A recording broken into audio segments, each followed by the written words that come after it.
Hello everyone, it's Imran here. Welcome back to another video. So, I'm going to react to another Thomas and Friends audio story by Kiefer Adams. This one was the newest one that was uploaded yesterday. And this one is episode 5 of season 5, which is Frankenstein. So yesterday I reacted to the one that was uploaded on Saturday. That was the Peep and Sleep one. You want to see which was adapted from a magazine story. So you want to see match that out, have it up in the top right corner of your screen. So normally this story would have been expected this week. I would have expected the story at this coming Sunday, not yesterday Sunday, but this coming Sunday I would have. But given the fact that Keith is facing eviction from his place, he's decided to treat everyone by uploading 2 audio stories every weekend he is. So one on Saturday, one on Sunday. Obviously, I reacted to Peep and Sleep one that was uploaded on Saturday. Yesterday it was because I wasn't able to react to that one on Saturday. And obviously, man, I couldn't react to this one, Frankenstein, yesterday when that one was uploaded. So that was the reason why. So I figured, you know what? I'll just save for this one for today. I would, since I reacted to Peep and Sleep yesterday. I did. So that's the reason why I'm reacting to yesterday's audio story today. I am because Keith is facing eviction from his place and deciding to upload 2 audio stories at the weekend, one on Saturday, one on Sunday. So yeah, that's why I'm doing it. So yeah, Frankenstein. Is this gonna be? I was not expecting this to be a Frankenstein parody story. So basically, it's Frankenstein, but if he was portrayed as an engine in Thomas, that's literally how I see it as. So it's an Oliver story. It is as well. So Oliver, the Great Western Engine story. It's good to see a story about Oliver. It is. So yeah, this is definitely going to be an interesting story to watch. It is. It is. So yeah. Although I do really wish this story would have been saved for Halloween, but given the fact that season 6 of audio stories hopefully comes out in Halloween, I'm pretty sure Kiefer has an audio story in mind for Halloween. He does. So, but anyway, I still love spooky Thomas stories, no matter what time of the year it is. So let's go ahead and see what this one's about. A link to the video I'm reacting to in the description down below as always. So without further ado, let's go ahead and get straight into this. Frankenstein, written and told by Kiefer Adams. Ever since Oliver and Toad had been saved from scrap by Douglas, the Great Western Auto Tank had enjoyed his new life on the island of Sodor. But there were times when the thought of scrap would make Oliver shiver in the smoke box.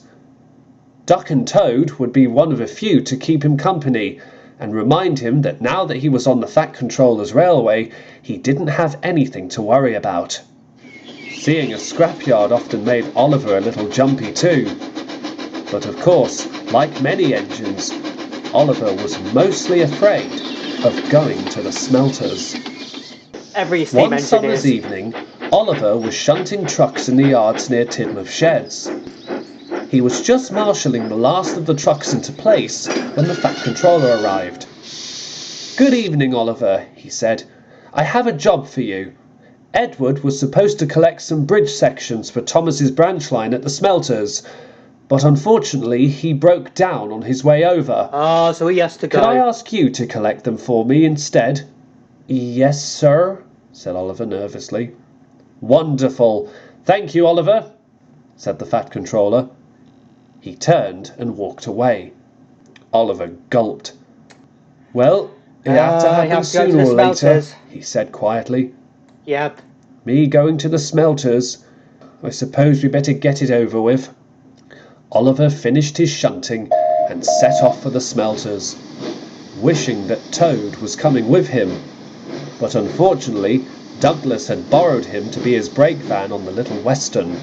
Ooh. It was dark by the time Oliver reached the smelters. I think it's a season 7 story. The red glow from the smelting shed made him very uncomfortable almost at once. Is that the Bracing himself for what right would be found inside, Oliver puffed into the smelting shed.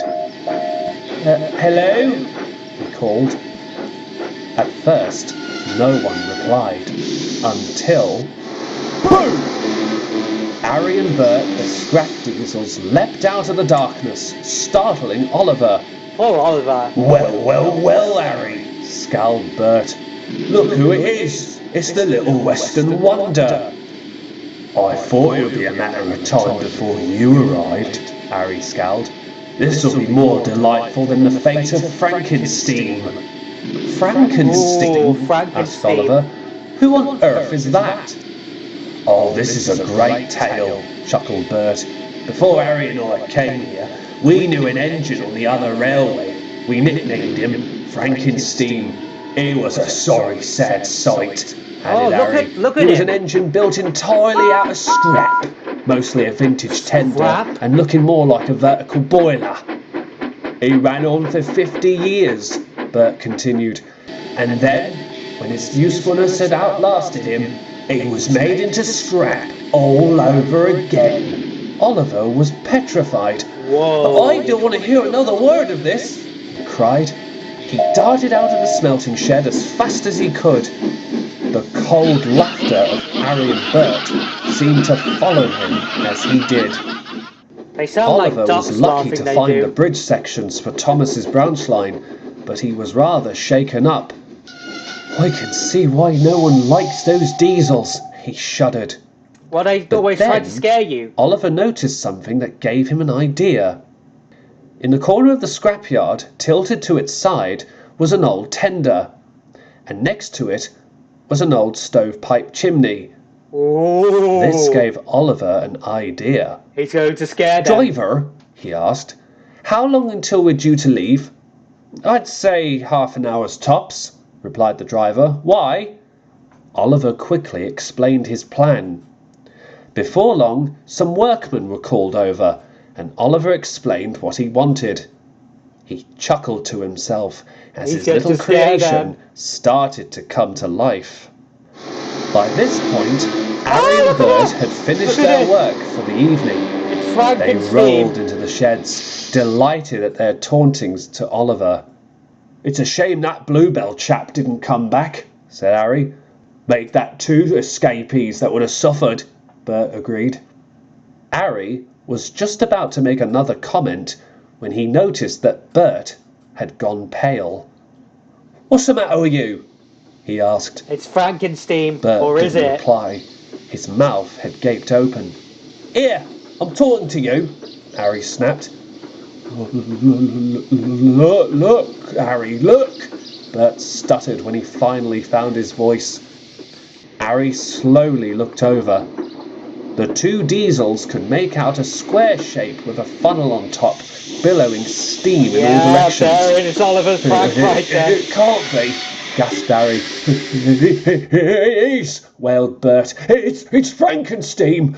He's come back to punish us. The 2 diesels were so frightened that they darted out of the sheds, not once looking back. Had they done so, they would have noticed that Oliver had managed to convert the scrap he'd found into a likeness to Frankenstein. Wow. He chuckled dearly at the sight of Harry and Bert rumbling away.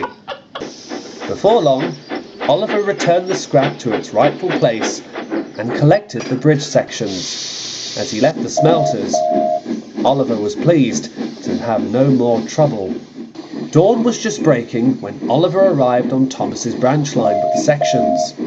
It's Thomas, having just delivered the mail, was already there, waiting to collect them.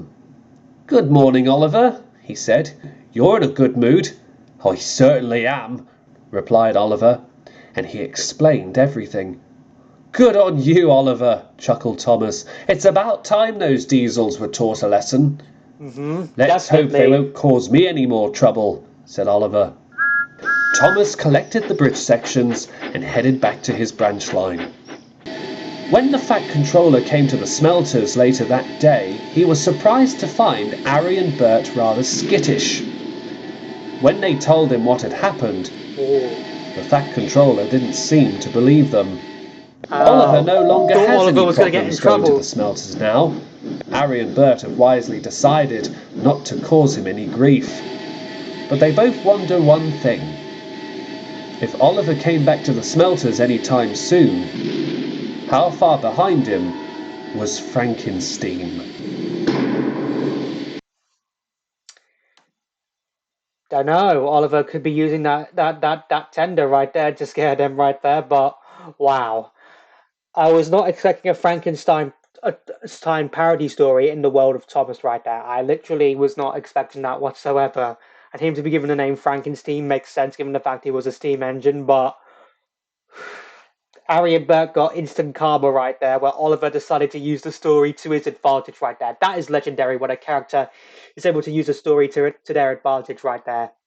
Absolutely legendary it is. And well, Harry and Bert got a coppins they did when Oliver used that tender to scare them right there. Maybe that's what every editor should do when they go to the Smelter's Yard. But if Harry and Bert taunt them, then maybe an editor should play a prank on them with with a fake ghost train of a legend, and just scare them. That will shut them up. That will definitely shut them up for sure. But sure, oh yeah, for sure. But wow, they definitely got scared to the point. I actually thought they were actually going to crash into something and Oliver was going to get in trouble for it, but he got away with it, and because the Flight Controller did not just believe them, he did not believe them at all. So yeah, that was a good audio story. If I was to say which out of the two were my favorite out of out of last weekend, I would probably say Frankenstein would be because of Oliver being able to get the Diesels back and their own story right there. That's at least in my opinion, though. But if you do want to check out my previous Thomas reactions, whether it's an audio story or trades adaptation, I will have a playlist up in the top right corner of your screen right now. So I hope you enjoyed this video. If you did, hit that like button for me. Let me know in the comments down below what you thought of this audio story I reacted to. Also, let me know in the comments down below what other videos you want me to react to next. Follow me on Instagram, follow me on TikTok, links to both of them will be in the description down below. Share this video, subscribe if you're new here, ring that bell to get notified when I upload new videos when I post in the community tab, and I'll see you all in the next one. Bye!